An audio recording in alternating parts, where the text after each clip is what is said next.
Assalamualaikum warahmatullahi wabarakatuh. Perkenalkan, nama saya Hasniatul Fuadiyah, Kepala SMP Besar Rahmah Cianjur. Refleksi pengelolaan kurikulum di satuan pendidikan menjadi bagian yang tak terpisahkan dalam sebuah pelaksanaan kurikulum merdeka yang telah dirancang dan dituangkan dalam kurikulum operasional satuan pendidikan di sebuah lembaga. Kali ini kita akan berbagi praktik tentang pelaksanaan kinerja yang berkenaan dengan refleksi pengelolaan kurikulum di satuan pendidikan yang dikaitkan pada indikator pengelolaan kinerja kepala sekolah di platform Merdeka Mengajar. Pada akhir atau awal tahun ajaran, kepala sekolah mempunyai tugas memimpin refleksi pengelolaan kurikulum di satuan pendidikan.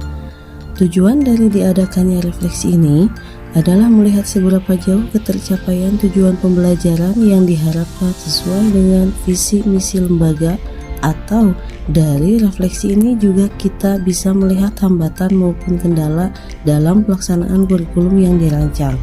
Dalam pelaksanaannya, kepala sekolah harus mampu menghadirkan sosok asyik, terbuka, dan mengajak seluruh guru untuk terlibat dalam proses refleksi ini. Assalamualaikum warahmatullahi wabarakatuh. Saya ucapkan terima kasih kepada Bapak Ibu yang sudah meluangkan waktunya. Ada beberapa hal yang memang perlu kita diskusikan. Hari ini kita akan coba merefleksi bagaimana perjalanan kurikulum yang sudah kita laksanakan selama kurang lebih 1 tahun ke belakang, dan kita nanti juga akan menggali informasi dari Bapak Ibu Guru, teman-teman pelaku kurikulum sebagai subjek pelaku kurikulumnya, bagaimana dalam melaksanakan kebijakan yang memang telah kita rancang bersama-sama. Seperti itu mungkin ya Bapak Ibu. Kita mulai saja. Ketika melaksanakan refleksi kurikulum di satuan pendidikan, setidaknya kepala sekolah harus memenuhi 3 target perilaku, yakni kepala sekolah membantu refleksi mendalam, termasuk membicarakan umpan balik dari warga sekolah secara terbuka. Yang kedua, kepala sekolah menunjukkan keterlibatan warga sekolah dalam refleksi pelaksanaan kurikulum. Dan yang ketiga, kepala sekolah menunjukkan kesediaan melakukan adaptasi atau pembaharuan kurikulum berdasarkan refleksi warga sekolah. Perilaku yang dianjurkan ketika melakukan refleksi yakni terbuka dalam mengakui kesulitan yang dihadapi dan menganalisisnya secara mendalam. Kedua, melakukan refleksi secara jujur dan objektif. Dan yang ketiga, mencari contoh spesifik dari pengalaman atau situasi tertentu untuk mendukung refleksi. Mungkin Bu ada masukan dari Rizkon Bu, karena pengalaman Rizkon di SMP yang pernah Rizkon ajar, begitupun di PPA, PPG, bahwa di sekolah itu biasanya setiap seminggu sekali atau 2 kali itu ada yang namanya gerakan literasi. Nah, di sini Rizkon belum melihat adanya kegiatan itu, karena menurut Rizkon dan menurut orang lain pun pasti sama, kegiatan literasi itu di SMP, di SD, mungkin di SMA juga sangat penting, karena kan apalagi sekarang di kurikulum merdeka itu adanya AKM, mungkin ya Bu ya, ada AKM. Nah, di situ kan ditekankan bahwa soal-soal AKM itu tentang literasi, ada juga numerasi. Jadi biar tidak hanya di pelajaran didalaminya, nah bisa di kegiatan literasi itu. Nah, untuk kegiatannya dipakainya di kapan nih, misalkan dilakukannya di waktu kapan. Nah, biasanya yang waktu dulu itu di bagian awal sebelum pembelajaran, biasanya ya seminggu 2 kali lah, atau seminggu minimal seminggu sekali itu sebelum pembelajaran berlangsung itu diadakannya kegiatan literasi. Nah, itu juga sangat penting di kelas 7, karena pengalaman Rizkon ngajar di kelas 7 sekarang Bu, ada beberapa siswa yang masih belum bisa baca. Nah, mungkin di kegiatan literasi itu yang lain mah membaca buku akademik maupun non akademik, OPL kayak gitu. Nah mungkin untuk yang siswanya yang belum bisa membaca itu benar-benar dibimbing oleh guru yang mendampinginya. Jadi tidak mengambil jam pelajaran, tapi mengambilnya jam literasi, biar siswa itu pun benar-benar dibimbingnya ketika kegiatan literasi. Mudah-mudahan di kegiatan literasi si siswa itu bisa membaca, apalagi membaca itu sangat penting Bu. Kalau tidak bisa membaca ya pasti pelajarannya juga susah ikutnya gitu. Nah untuk yang membimbingnya siapa gitu? Kalau usulan mah karena kita gurunya pun ya tidak banyak, jadi ya cukup aja guru mata pelajaran pertama aja yang membimbingnya, mungkin 15 menit awal atau 30 menit awal untuk kegiatan literasi Bu, mungkin itu. Dan juga ada satu lagi Bu, karena Rizwan ketika mengajar itu budaknya kalau itu kan dia bergerak misalkan. Nah terus Pak Rizwan tanya, di sini ada eskul tidak, misalkan eskulnya aktif tidak. Nah kata anak-anak, Pak pengen eskul futsal, soalnya udah tidak ada karena pelatihnya itu kemana misalkan kabur gitu. Nah karena Rizwan ada basic mungkinnya Bu, ada minat juga di eskul futsal khususnya, jadi Rizwan cobalah misalkan hayuran babarengan sang siswa, ayo kita adakan eskul, dan begitupun siswanya juga ya Pak hayu. Jadi tidak hanya siswa itu belajar di kelas terus tentang akademiknya, tapi non akademiknya tidak dilatih lagi. Nah mungkin kegiatan eskul bisa jadi masukan juga untuk diaktifkan kembali. Ya, terima kasih Pak Rizkon masukannya.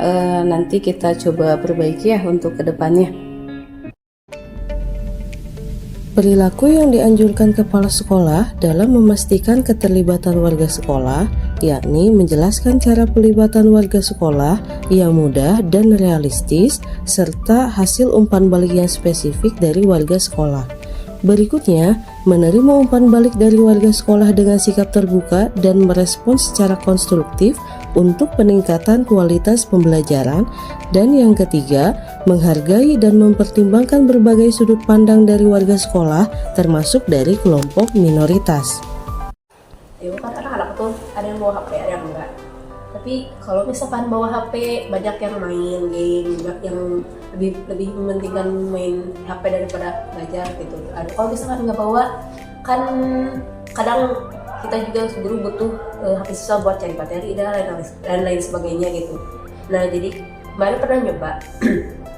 Jadi siswa itu yang bawa HP bisa dimanfaatkan buat belajar. Nah kemarin kan Ilham nyoba buat main game, tapi gamenya itu masih ada pelajarannya, dan siswa juga antusias buat game itu. Jadi siswa boleh bawa HP, tapi usahakan jangan dimainkan. Kalau misalkan emang tidak dipakai pas waktu pelajaran, kalau misalkan dipakai berarti emang harus ada aktivitas di kelas yang memanfaatkan handphone gitu. Jadi biar siswanya juga bisa fokus belajar gitu. Terus kan jangan kalau misalkan kebanyakan nulis, siswa juga cuma nulis doang gitu. Terus setelahnya main HP lagi gitu. Jadi nggak ada materi yang masuk ke siswa gitu.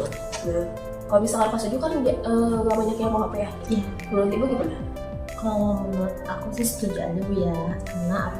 Karena memang karena semua siswa kelas 7 tidak semua bawa handphone, jadi ya mau gak mau pasti akan banyak menulis itu juga, tapi hanya poin-poinnya saja gitu. Tidak hampir semua materi ditulis juga gitu. Target perilaku berikutnya adalah kepala sekolah menunjukkan kesediaan melakukan adaptasi atau pembaharuan kurikulum berdasarkan refleksi warga sekolah. Perilaku yang dianjurkan menunjukkan sikap terbuka dan kesediaan untuk menerima penyesuaian konsep dan pelaksanaan kurikulum berdasarkan hasil refleksi. Yang kedua, mempertimbangkan pilihan adaptasi dan pembaharuan kurikulum dengan meminta masukan untuk analisis kelebihan dan kelemahan setiap pilihan. Dan yang ketiga, menerapkan perubahan atau pembaharuan kurikulum secara bertahap dan sistematis, memastikan transisi yang mulus bagi warga sekolah. Oke teman-teman, saya ucapkan terima kasih untuk umpan balik hari ini. Dari beberapa yang memang disampaikan oleh teman-teman, cukup memberikan satu gambaran kepada saya. Nanti mungkin untuk semester ke depan kita akan coba kembali menyusun kembali bersama-sama, baik itu dengan orang tua, komite, yayasan juga, kaitannya dengan penyusunan kurikulum yang memang ya dipandang bisa lebih profesional untuk kedepannya. Adapun beberapa kendala yang tadi memang sudah disampaikan dan memang kendala itu terjadi di kegiatan dan kurikulum sebelumnya, mudah-mudahan mungkin dapat kita minimalisir untuk penyusunan dan pelaksanaan kurikulum di tahun yang akan datang. Semoga apa yang memang kita hari ini refleksikan, kemudian kita ketahui kendalanya di tahun ataupun semester selanjutnya, kita bisa minimalisir dengan baik ya Bapak Ibu. Terima kasih. Assalamualaikum warahmatullahi wabarakatuh. Waalaikumsalam. Akhirnya, semoga refleksi pengelolaan kurikulum di satuan pendidikan yang telah dilaksanakan dapat memberikan gambaran ketercapaian sebuah tujuan penyelenggaraan pendidikan yang sesuai dengan visi dan misi di lembaga, khususnya SMP plus Ar-Rahmah Cianjur dan tujuan pendidikan nasional. Terima kasih. Wassalamualaikum warahmatullahi wabarakatuh. Salam Merdeka Belajar.